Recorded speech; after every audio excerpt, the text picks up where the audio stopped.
Y hemos pasado de ser los médicos de los enfermos mentales a los médicos de cabecera. La primera epidemia psicológica en el adulto ya no es la ansiedad, el estrés, es el divorcio. El descuido sistemático de las cosas pequeñas es la ruina del amor. La felicidad, ¿hay alguna clave para lograrla? La felicidad consiste, entre otras cosas, en moderar las ambiciones, no pedirle a la vida lo que no nos puede dar. Porque muchas veces nos convertimos nosotros mismos en nuestros peores enemigos. Aprender a controlar esa voz interior. El hombre fuerte es el que gobierna sus pasiones. El hombre rico es el que está contento con lo que tiene. El hombre sabio es el que aprende de todos con amor. Y el hombre honrado es el que trata a todos con dignidad. No sé si hay alguna receta para no envejecer de una manera que nos perjudique a nosotros mismos con miedos a un final inevitable. Una persona se hace vieja cuando sustituye sus ilusiones por sus recuerdos, cuando mira más hacia atrás que hacia adelante. Muchas veces se comete el error de darle a los hijos todo porque se cree que eso les hace más felices. Educar es amor y rigor, ternura y disciplina. ¡Qué error!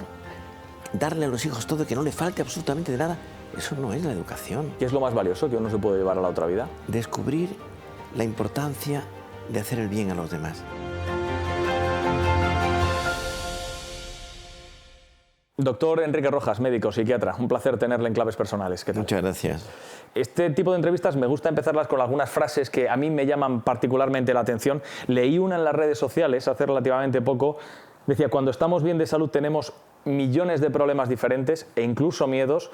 Cuando tenemos un problema de salud pasamos a tener solamente un problema y todo lo demás pasa a un segundo plano. ¿Hemos dejado en nuestra vida de valorar lo importante para centrarnos en lo accesorio?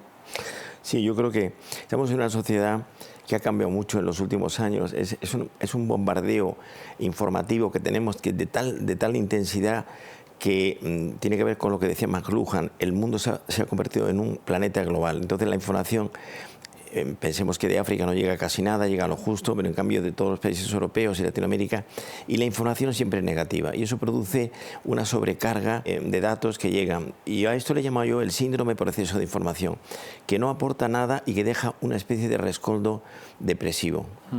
Esta es una sociedad hecha para no aburrirnos de alguna manera, ¿no? Estamos sometidos a demasiados estímulos, constantes estímulos. ¿Son excesivos?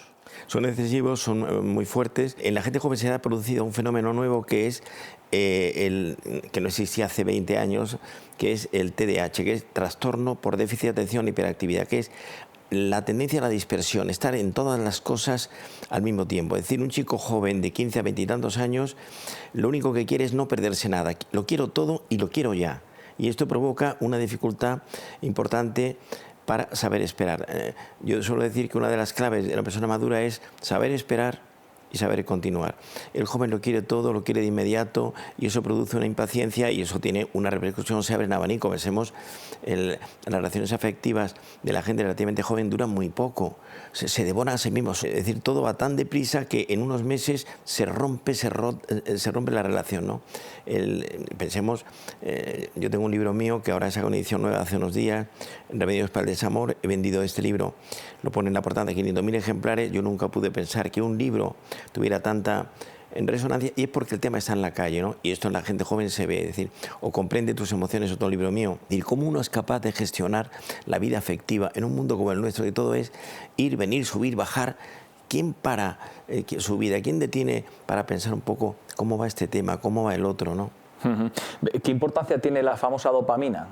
¿Y de qué manera nos controla? Bueno, nosotros tenemos lo que se llaman las hormonas del placer, que son la dopamina, la serotonina, las endorfinas, que son hormonas interiores que produce el propio organismo, y luego está la oxitocina, que es la hormona del abrazo, ¿no? Entonces, la dopamina es la hormona del placer que nos lleva a buscar permanentemente cosas nuevas, novedades inmediatas, una detrás de otro, sin poder parar. ¿Y eso qué provoca? Pues provoca que una persona está desparramada, está en muchas cosas y no está en ninguna. Y ahí aparece un síntoma muy de nuestra época, es la dificultad de concentración. Entonces nosotros invitamos a la gente, como parte de la terapia, a varias cosas. Una, hacer un día a la semana un parking de móviles en la familia. Es decir, los padres son los primeros, y haya un teléfono fijo por si hay algún problema, y los padres son los primeros que dan ejemplo. No olvidemos que la primera ley de la educación empieza en los padres, en la ejemplaridad de los padres. Es decir, que los padres procuren que haya una buena relación entre la teoría y la práctica. Es la primera ley psicológica, ¿no? Luego, aprender a decir que no. saber hacer lo que llama mi hija Marian el ayuno de dopamina, es decir, privarte de cosas que podrías hacer, poner los pies encima de la mesa, estirarte, tomarte 5 cervezas, en vez de 5 me tomo una. Es decir, todo eso que parece una tontería produce un gobierno de uno mismo, es decir, un señorío, ¿no? Y entonces, bueno, piense usted lo que ha pasado en la sociedad actual. Los psiquiatras, yo soy hijo de psiquiatra, mi padre fue uno de los primeros psiquiatras españoles, mi padre fue catedrático de psiquiatría en la Universidad de Granada, fue decano, fue vicerrector. Y yo en la época de mi padre, recuerdo cuando yo tenía 12 años en el colegio, mis compañeros se enteraron que mi padre era psiquiatra y comentaban entre ellos, tu padre es médico de los locos, o sea, tu padre es psiquiatra de los locos. Y hemos pasado de ser los médicos de los enfermos mentales a los médicos de cabecera. O sea, nunca pudimos pensar lo que ha ocurrido. Los 2 médicos que más resonancia tienen en ese momento en el mundo occidental son el cirujano estético y el psiquiatra. La cirugía estética, hay que pensar que la expectativa de vida está en Occidente está en 90 años, en torno a 90. Una mujer con 50, con 60 se opera de las arrugas, de la delantera, de la defensa, del centro del campo. Y esto ha provocado un cambio digamos, morfológico. Estamos en la cultura del cuerpo. Y el psiquiatra se ha convertido en el buceador de la intimidad. Baja al sótano de la personalidad a poner orden y concierto. Esto me lleva, doctor, a una pregunta que le iba a hacer más tarde, pero que la adelanto ahora mismo. ¿Cuál es el número de pacientes que proporcionalmente más ha crecido en su consulta en los últimos años y qué tipo de pacientes van menguando? Bueno, las 4 principales cosas que nosotros vemos en el Instituto Rojas Estapé y en general, pero sobre todo aquí, son por este orden. Primero, las depresiones. Hoy la depresión es una enfermedad muy importante. Piense usted, yo recuerdo hace 30 o 40 años, cuando yo era joven, para dar una baja por depresión, por ansiedad, por estrés, por parálisis de pánico, yo tenía que explicarle al médico de cabecera y el médico dudaba, pero doctor, ¿esto qué es la depresión, la tristeza? Hoy una baja por depresión no me la discute nadie. Segundo, la depresión en su modalidad, la depresión bipolar, la monopolar, las depresiones reactivas.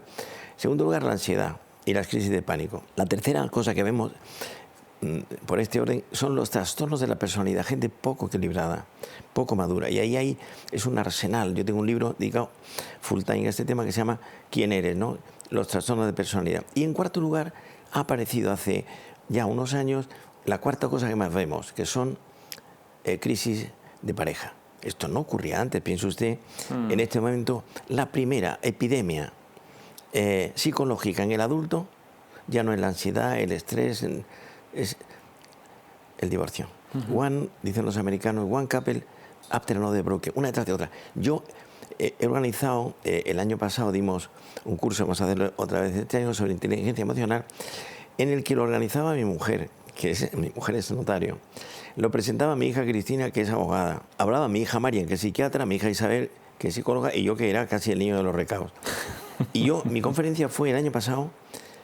Había 1.500 personas, se acabaron las entradas en 4 horas, esto es increíble, y yo hablé de las leyes del amor. Entonces, mi hija Marian decidió, me dijo, papá, la gente que paga la entrada, cuando entre el ticket, se le da una libreta y un bolígrafo. Es decir, invitamos a que la gente tome nota. Bueno, mi conferencia fue las leyes del amor, y yo expliqué la ley del amor conyugal. La primera ley del amor, y yo veía cómo la gente tomaba nota, es que para estar bien con alguien, hace falta estar primero bien con uno mismo. De hecho, muchas crisis de pareja no son tales, son crisis en personas que no están preparadas, que tienen daños no resueltos, heridas no cerradas, poca madurez para gestionar la vida afectiva y no funciona. La segunda ley del amor, uno ama como ha sido amado. Y esto con matiz, o sea, ¿cuántas veces he ido yo aquí en nuestro Instituto Rojas Estapé decir a alguien, yo he aprendido de mi padre cómo no se debe tratar a una mujer? Esto se le llama aprendizaje por contraste. Hay 2 aprendizajes: por imitación, que es copiar algo. Hoy hay pocos modelos de identidad sanos que aparezcan, los hay, pero no asoman. Y el aprendizaje bueno es copio de mi padre o de una persona, un profesor, una vida sólida, compacta, consistente, pétrea, rocosa, coherente, un hombre íntegro. No. Ahora hago lo contrario, es decir, aprendizaje por contraste. Yo voy a hacer lo contrario de que este ha hecho, ¿no? Esta es una sociedad en donde los modelos de identidad están rotos. Es decir, me decía lo de un periodista de un periódico de Madrid, de cuyo nombre no quiero acordarme, me interesa mucho contar la vida de los famosos siempre que esté rota.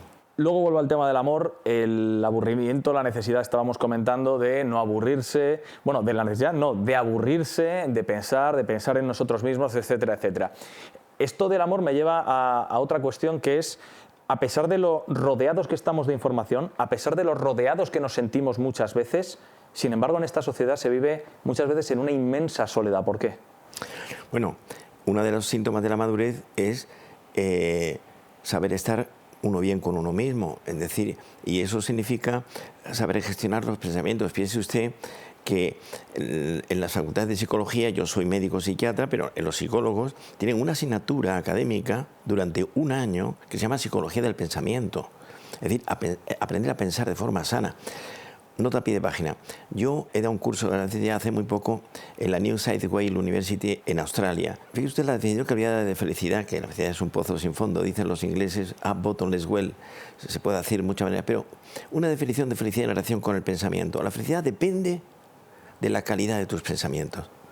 Es decir, aprender a ver la parte buena de nuestra propia vida, porque todos tenemos fallos, defectos, errores, pero qué importante es valorarse uno a sí mismo, estar contento con uno mismo, al comprobar que hay una buena relación entre lo que yo he deseado y lo que yo he conseguido. Pero con una nota importante. La felicidad consiste, entre otras cosas, en moderar las ambiciones. No pedirle a la vida lo que no nos puede dar. Eso es muy interesante, esto de la felicidad. ¿Hay alguna clave para lograrla? Sí, yo he publicado mucho sobre la felicidad, pero he hablado mucho, he estado hace poco con el que más sabe de felicidad en el mundo, que es un americano de origen judío que se llama Ben Shahar, y estuvimos juntos dando unas conferencias. La teoría de la felicidad que yo sostengo es la siguiente. La felicidad consiste en dos cosas. Es como un castillo que tiene dos puertas de entrada. La primera, tener una personalidad equilibrada. No perfecta, sino una personalidad bien conjugada. Me llevo bien conmigo mismo, estoy contento con mi forma de ser sin caer en el narcisismo, ¿no? Y eso es una tarea artesanal. De hecho, piense usted, la American Psychiatric Association tiene un capítulo dedicado solo a lo que ellos llaman personality disorder, a los trastornos de la personalidad.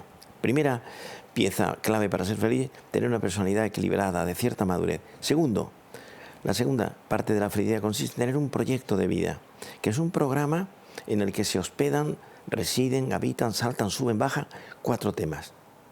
Amor, trabajo, cultura y amistad. Entonces, la felicidad es estar contento con uno mismo al comprobar que hay una buena relación entre estos dos grandes continentes.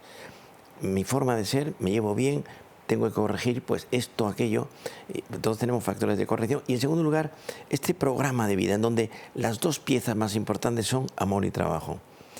Amor y trabajo conjugan el verbo ser feliz. Sin embargo, la felicidad entiendo que no es la misma a los 20 que a los 60 que a los 80. Claro. Un ejemplo, a los 20 años el concepto de salud, o sea, desaparece. Nadie con 20 años dice que feliz soy porque estoy perfectamente físicamente. A partir de los 50 años aparece la salud como una nota de la felicidad, porque hasta ese momento nadie valora lo que tiene. Anécdota en relación con esto. El otro día, hace un par de viernes, salgo de aquí, de Serrano 100, de nuestro instituto, por la tarde, sean las 6 de la tarde, 6 y pico, cruzo la acera y una chica joven de unos 20 años ayuda a un ciego a cruzar, le da el brazo y vamos juntos, yo no la conocía de nada, y cuando termina de cruzar la acera, me dice la chica a mí, que no me conocía de nada, un comentario me dice, si este hombre viera, sería feliz. Y yo saco mi agenda y digo, ¿qué frase? Porque yo que veo perfectamente, no me siento feliz por la vista. Es decir, la felicidad tiene que ver mucho también con aprender a valorar las cosas que tenemos, las que hemos conseguido. Las que sean, las que tengamos. Las que tengamos en nuestro proyecto. Pensemos, por ejemplo, la cultura. Yo digo, la cultura en la felicidad es importante. ¿Y la cultura qué es? Convertir cualquier cosa que uno hace en una pirueta inteligente. Y la cultura te hace libre. Y la cultura empieza, tengo que decirlo, por apagar el móvil, las redes sociales y coger un libro. Hoy está demostrado científicamente que la lectura en papel es más rica y estimula más nuestro cerebro, concretamente un territorio que se llama la corteza prefrontal, que es donde se capta la nitidez del mensaje. Y al mismo tiempo, eso que está llegando, pensemos un libro, una buena novela, un ensayo, se almacena en el archivo de la memoria, que es el hipocampo. Y se hace así se retiene mejor. Pensemos, por ejemplo, en la gente mayor que renuncia a la lectura y que es un vídeo, una serie, eso no queda nada, porque muy poca gente apunta, toma nota de algo, ¿no? Tomar nota es una de las características que fortalece la memoria. La memoria es como un músculo. Yo cada vez veo más gente joven de 40, 50 años, me dice, yo es que no tengo memoria. No. La memoria se trabaja. Con mis hijas, con mi hija María y mi hija Isabel, les he recomendado que den una conferencia sin un papel, que la lleven entera en la cabeza. Entonces eso tiene una cosa positiva, que es la frescura del que habla. Tiene un inconveniente, que es que se te va el hilo en un momento, pero eso le da a la conferencia, a la exposición, una soltura especial, ¿no? Y apuntar las cosas, retenerlas, ¿no? Entonces, la memoria es fundamental. Pero volviendo a la felicidad, una observación. La felicidad absoluta no existe. Nosotros tenemos que aspirar a una felicidad relativa, que es una vida lograda, que es haber conseguido sacarle el máximo partido a nuestra existencia, siendo capaces de perdonarnos errores, fallos. Yo suelo decir una frase: la felicidad consiste en tener buena salud y mala memoria. Me imagino que será importante perdonarnos fallos y errores, así como también saber perdonárselos a los demás, para no tener ese rencor, entre comillas, que muchas veces alberga en nuestra mente y que muchas veces puede dar lugar al conflicto. Efectivamente, o sea, hay un concepto que nace en la literatura psicológica, aparece en lecciones de la Real Academia en el siglo XII, que es la palabra resentimiento. Resentimiento significa sentirse dolido y no poder olvidar. Y entonces, y el resentimiento perjudica al portador del mismo. O sea, uno piensa que el resentimiento va contra el otro. No.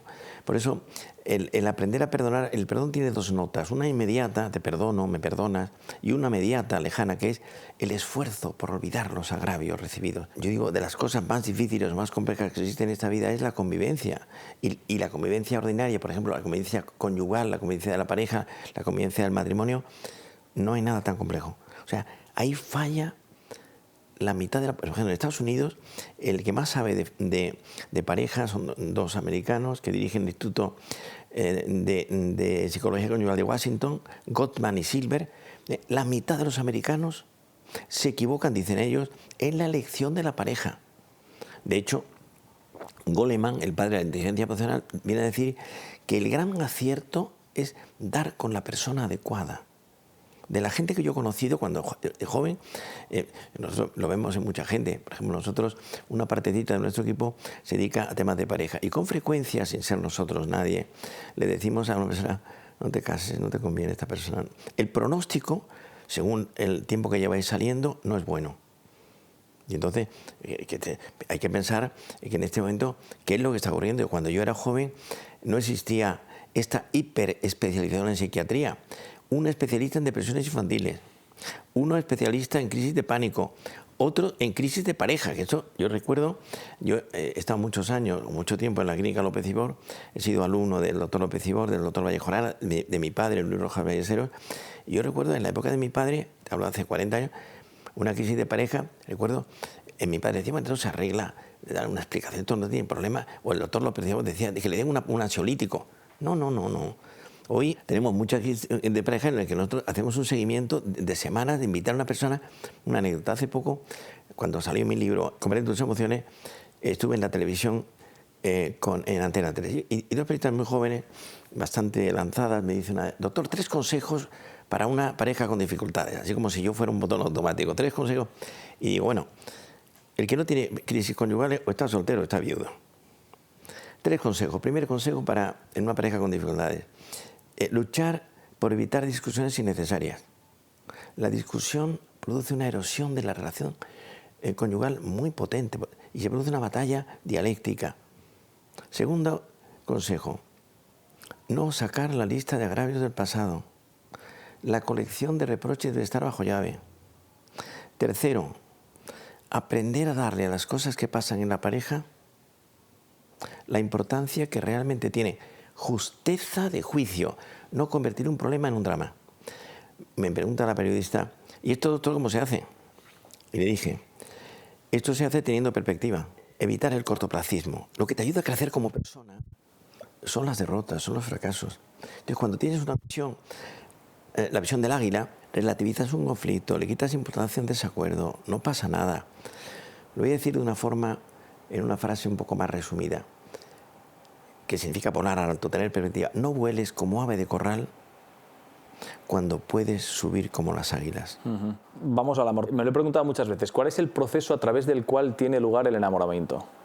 Bueno, el enamoramiento es un fenómeno apasionante. Uno de los primeros libros que se publicó en España sobre ese tema lo publicó Ortega y Gasset, se llama Estudios sobre el amor.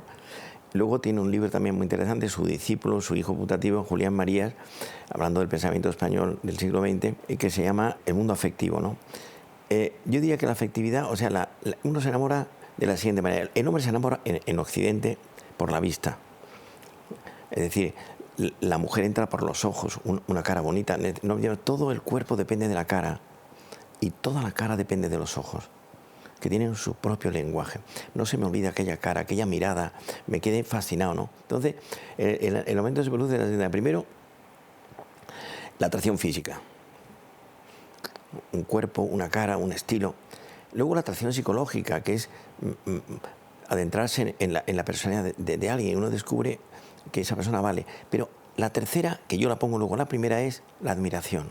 O sea, eso se ve en la universidad, el profesor de 40 o 50 años y la alumna de 20 y la alumna se enamora del profesor porque lo ve durante el curso. Yo quiero un hombre como ese. Luego viene algo muy importante, que es el diálogo, la comunicación.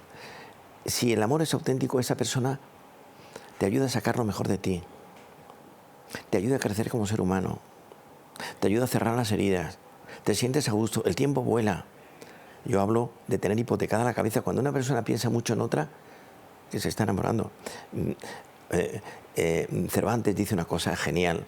Don Quijote, el Quijote se publica en 1605, la primera edición, y la segunda en 1615. Cervantes muere en el 16. Dice Don Quijote de Dulcinea del Toboso: la dama de mis pensamientos. Eso es enamorarse. Tener a alguien en la cabeza. Y luego viene la fase final de esta cascada, de esta fenomenología, es te necesito. No entiendo la vida sin ti. Eres parte fundamental de mi proyecto. Sería la inteligencia es capacidad de síntesis, ¿no? Sería la síntesis del momento es no entiendo que mi vida no estés tú como parte esencial del proyecto personal, ¿no? Este sería. Y luego viene la segunda parte, que es trabajar el amor elegido. Yo no creo en el amor eterno. ¿Por qué? Porque el amor eterno no existe. Yo creo en el amor del día a día, de la semana a semana, es decir, cuidar los detalles pequeños. O sea, es impresionante. Yo hablo, por ejemplo, nos vamos un poco del tema, pero yo hablo de 4 lenguajes en el amor en conyugal fundamental. El lenguaje verbal: te quiero, te necesito, te amo, te valoro. Perdóname por lo que hice el otro día. Es decir, la comunicación. El lenguaje no verbal. Ambos forman un binomio.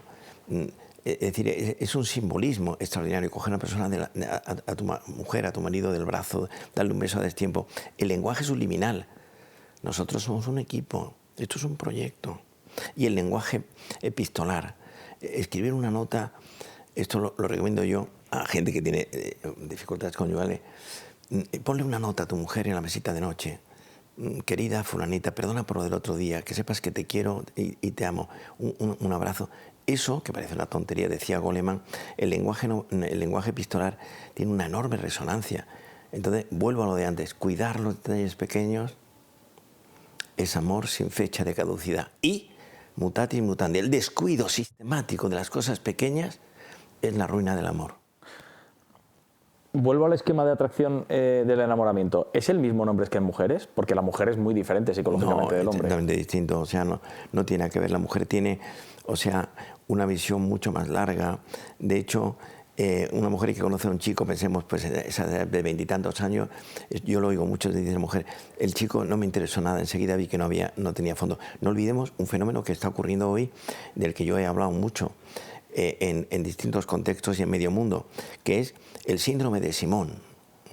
¿Sabe usted lo que es? No. El síndrome de Simón se da solo en el hombre a partir de los 30 años, en el mundo occidental, y son las siglas de S, soltero, y inmaduro en lo afectivo, puede ser médico, ingeniero, arquitecto, M, materialista, O, obsesionado con el trabajo, y N, narcisista. Y debajo, pánico al compromiso. Un chico de 30 y tantos años que lo único que quiere es no casarse. Tiene terror. ¿Por qué? Pues porque solo quien es libre es capaz de comprometerse. Entonces, yo estoy rodeado de chicas de 30 y tantos años solteras que me dicen, doctor Roja, ¿no conoceré un chico de 30 y tantos años que tenga más nivel de profesional y que quiera casarse? El síndrome, se le voy a contar una anécdota. ¿Eso abunda cada vez más, ese síndrome? Se ha producido una expansión, sobre todo en Europa, ¿no? Le voy a contar una anécdota. Tengo dos amigos que han organizado una cosa para encuentros de gente soltera a partir de los 30 años.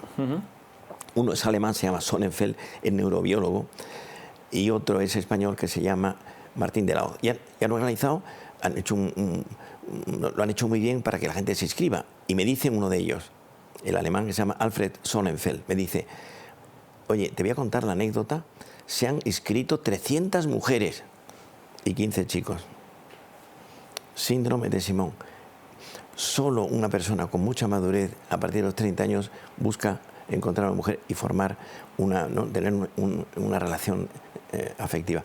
Y el hombre actual es miedo, pánico, terror, porque no está contento consigo mismo. ¿La depresión y ansiedad están unidas? Sí, son distintas. La depresión es la enfermedad de la tristeza, el síntoma fundamental es la melancolía, que es decaimiento, bajón de ánimo, ganas de llorar, irse de excursión al pasado negativo, etc.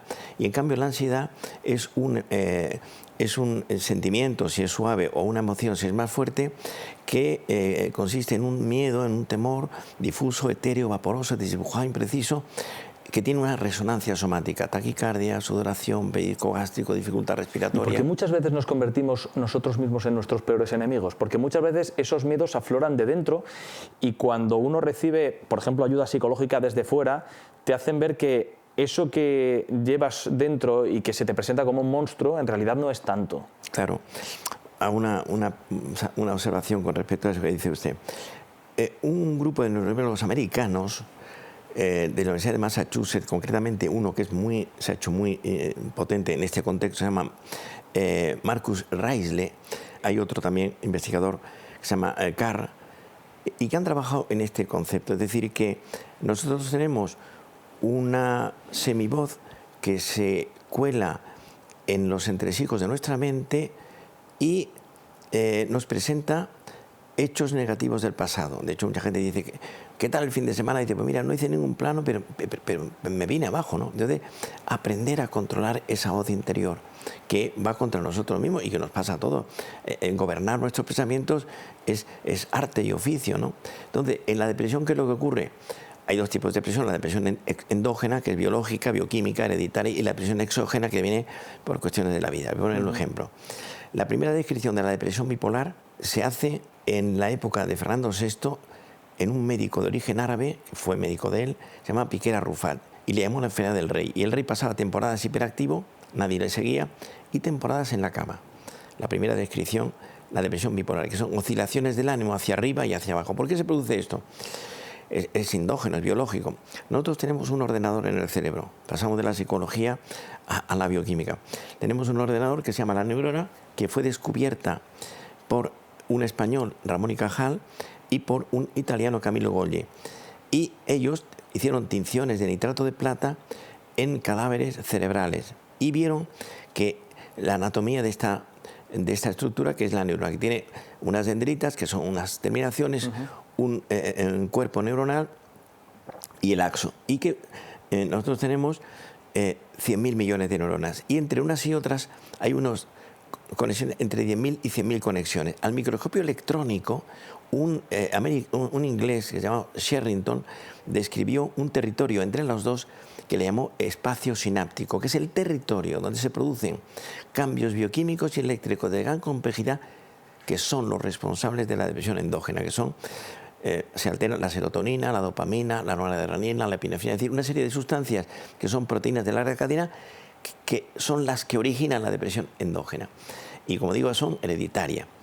Tiene un fondo hereditario, están en el equipaje genético. Luego están las depresiones exógenas que vienen de fuera. Pensemos, pues señora de 50 años que se queda viuda, en condiciones económicas malas, tiene 3 hijos, el mayor funciona bien, el segundo se ha hecho aficionado a la droga y el tercero tiene poca voluntad, se ha quedado sola y está muy aislada, depresión exógena, pronóstico incierto.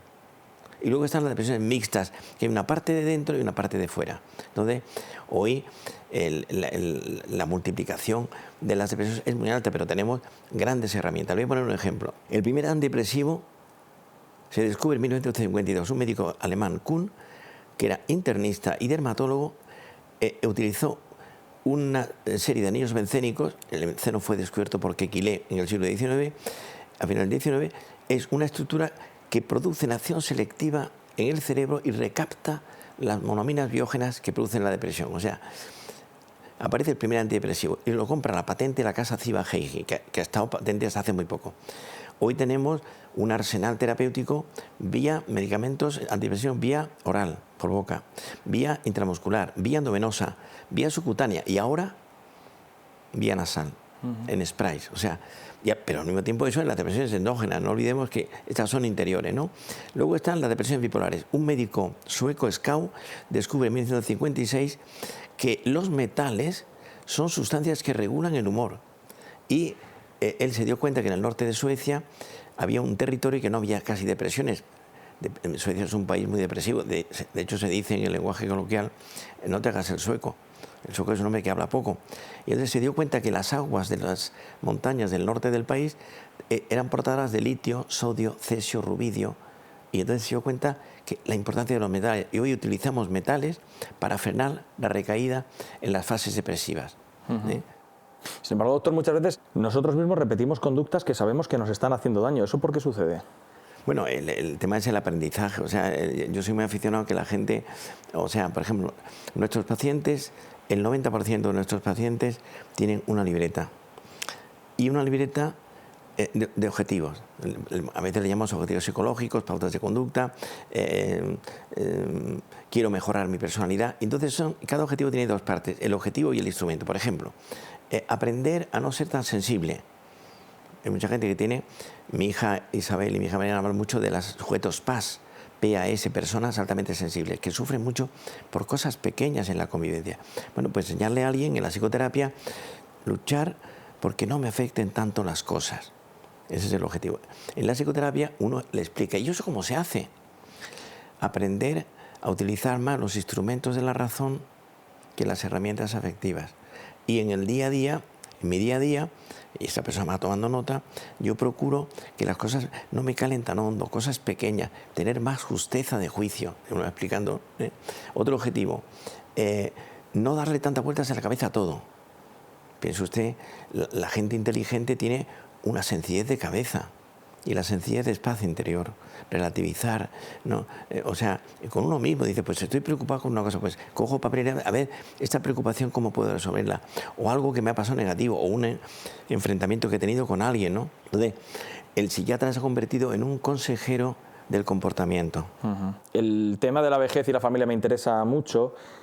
No sé si hay alguna receta para no envejecer, bueno, envejecer es imposible, pero hacerlo en las condiciones óptimas y no envejecer de una manera que nos perjudique a nosotros mismos con miedos a un final inevitable. Voy a darle una definición de vejez sui generis. Una persona se hace vieja cuando sustituye sus ilusiones por sus recuerdos, cuando mira más hacia atrás que hacia adelante. Yo estoy en la Real Academia y el presidente hasta hace poco ha sido Rafael Ansón, que es un personaje de la familia Ansón, hermano de Luis María Ansón, que ha sido jefe de la Casa Real, ha sido un personaje, fue fundador y director del ABC con la familia Luca de Tena.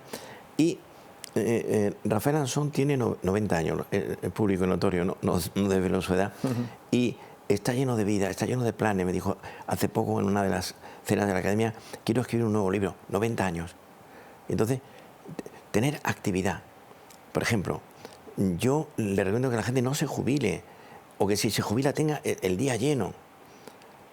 Un grupo de neurobiólogos canadienses han demostrado que una persona a partir de los 70, 75 años que aprende un idioma distinto del suyo, eso produce una reducción, está estudiado científicamente, una reducción de la posibilidad de tener demencia senil, Alzheimer, enfermedad de Pick, esclerosis vascular cerebral. ¿Por qué? Porque está activo.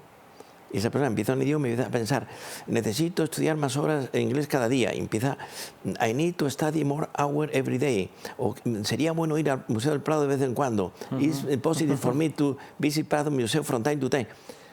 Piensa usted que a partir de esa edad la gente tiene una vida muy pasiva. Sí. Eso por un lado. Y por otro, tener siempre cosas que hacer, proyectos, objetivos a corto y medio plazo. Es decir, la felicidad consiste en ilusión.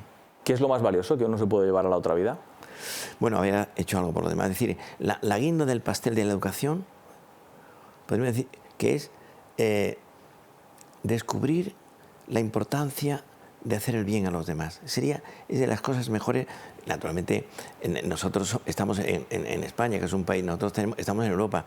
Europa tiene 3 raíces. Europa nace en 3 colinas.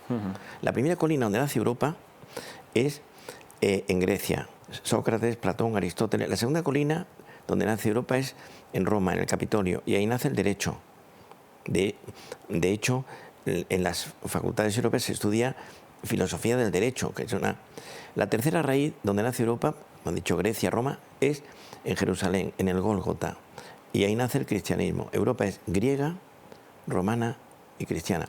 El cristianismo es la revolución en la relación social. Piense usted, yo no soy un experto en esto, pero el cristianismo tiene una ley que la supera todo, que se puede decir que es la síntesis de la síntesis, trata a los demás como usted gustaría ser tratado. Entonces, pues ahí entra el hacer el bien a los demás, ¿no? Piense usted, hoy en la sociedad, vamos a ver, el Mediterráneo, que nos envuelve a España, es la frontera entre 2 grandes visiones de la vida, que son la visión maometana y la cristiana. Sí. El mundo maometano, que tiene muchas cosas buenas y positivas, tiene muchas cosas negativas. Una de ellas, el trato de la mujer. O sea, la mujer está al servicio del hombre.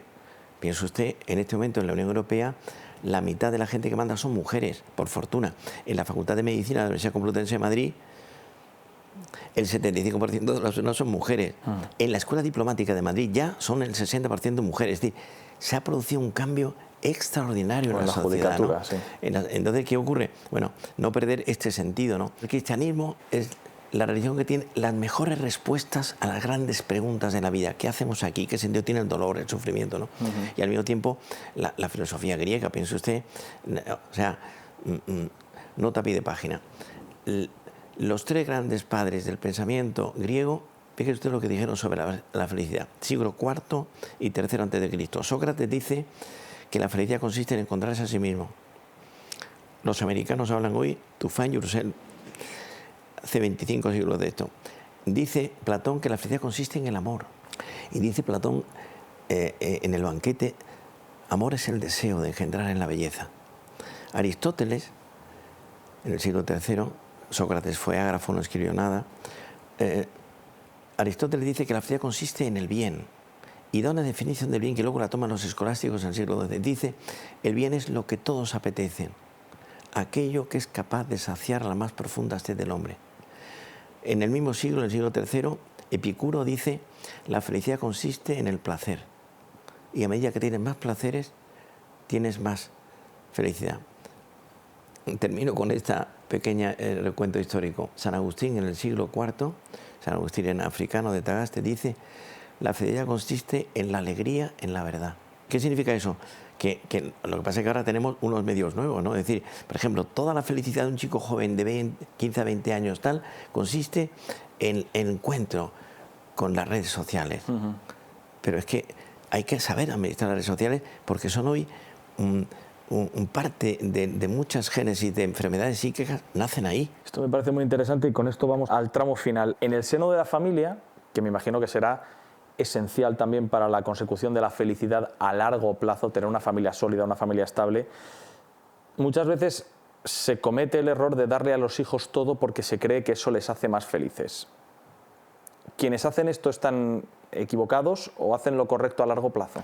Es un gran error, o sea, educar es convertir a alguien en persona. Voy a hacer una definición de educar. Educar es seducir con los valores que no pasan de moda. Educar es amor y rigor, ternura y disciplina. ¡Qué error darle a los hijos todo y que no le falte absolutamente de nada! Eso no es la educación.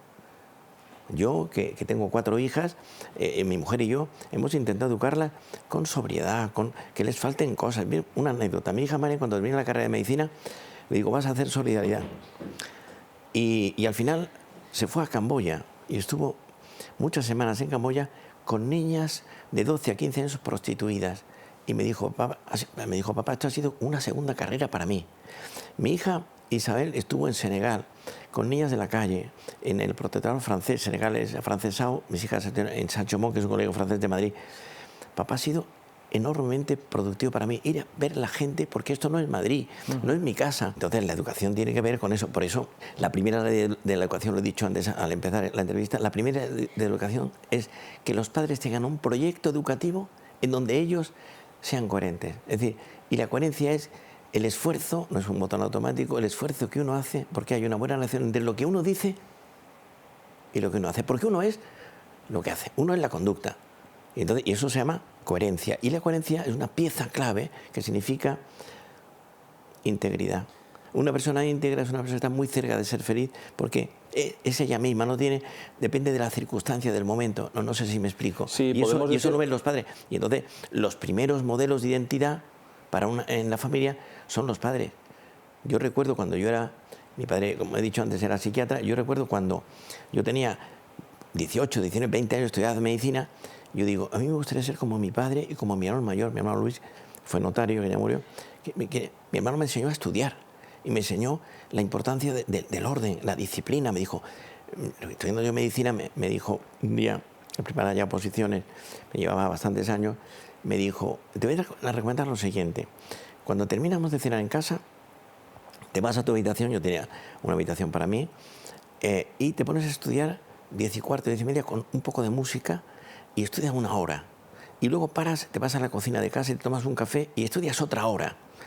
Y luego haces un descanso y estudias una tercera hora. Y le digo a mi hermano, oye, tú lo ves muy fácil. Me dice, si haces eso, en la tercera hora tú estás eufórico. Porque has dominado, estás en la habitación con la cama al lado y no te has acostado. Y yo dije, voy a intentarlo. Y yo recuerdo que me costaba la tercera hora y empecé, véncete a ti mismo. Entonces mi hermano me decía, si tienes voluntad, tus sueños se hacen realidad. Podemos decir entonces que las obligaciones a largo plazo nos terminarán haciendo más libres de alguna manera. Claro, o sea, por ejemplo, en la cascada de inteligencias que hay, hoy se describen 14 o 15, hay 2 inteligencias que son muy importantísimas. Excluyo la artificial, que está hasta around the corner, a la vuelta de la esquina.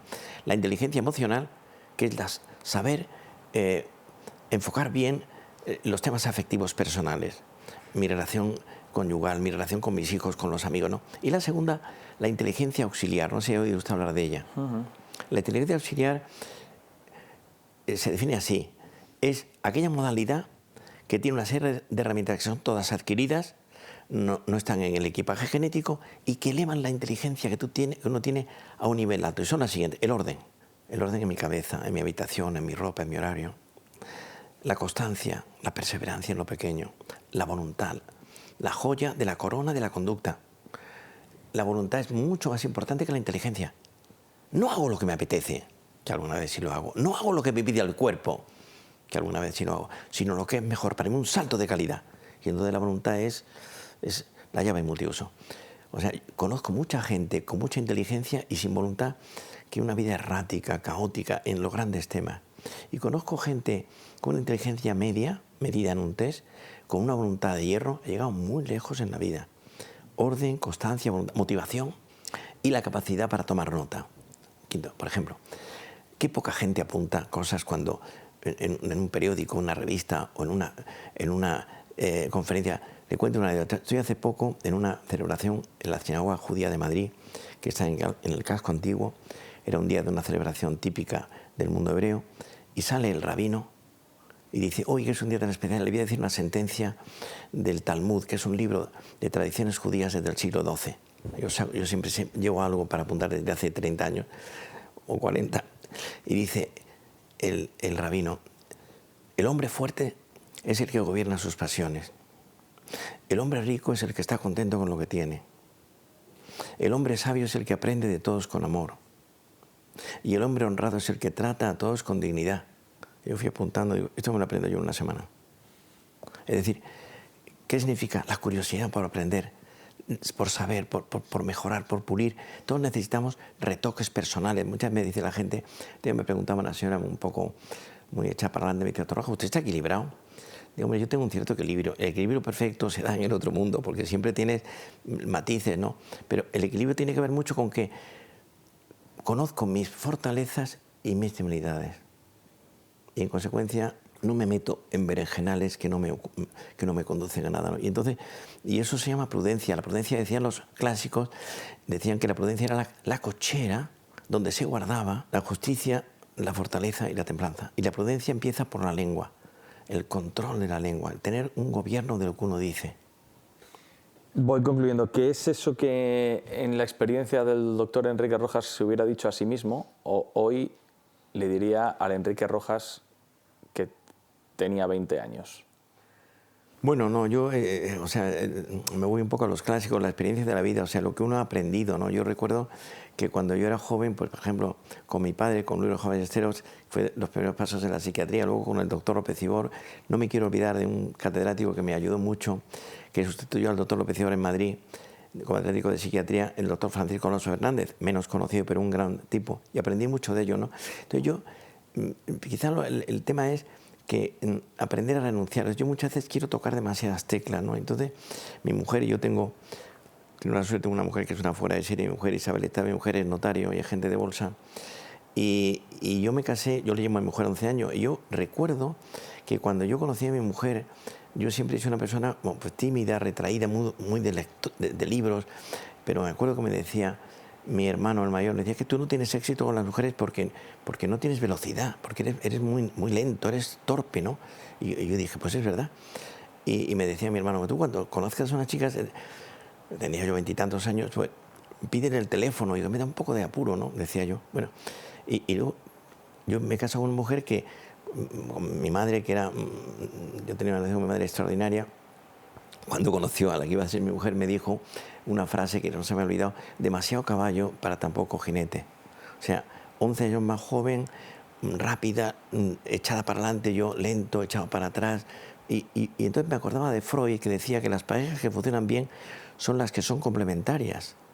O sea, dos tímidos natos funcionan mal, o dos personas hiperlanzadas, muy expresivas, ¿no? Bueno, entonces, hablo de esto porque digo, la compenetración conyugal es una labor artesanal y es un trabajo en donde aprendes a llevar al otro. Eso que se dice, qué bien sabe en Andalucía, eso no se dice en Castilla, se dice mucho, qué bien sabe fulanito llevar a su mujer. Es un arte y ahí son muchas herramientas las que se manejan, ¿no? Saber gestionar los conflictos. Fíjese usted lo que es en este momento. Es decir, la primera epidemia psicológica en Occidente. Yo doy clase en Londres desde hace muchos años, hace 20 años voy a Londres siempre al final del verano. Es tremenda una pareja rota y otra rota, y parejas de hecho, o sea, por el pánico al compromiso, una pareja de hecho, todo preparado para la ruptura. Porque para estar bien con alguien hace falta estar primero bien con uno mismo. Doctor Enrique Rojas, médico psiquiatra, ha sido un placer conversar con usted. Gracias por haber estado en Claves Personales. Muchísimas gracias.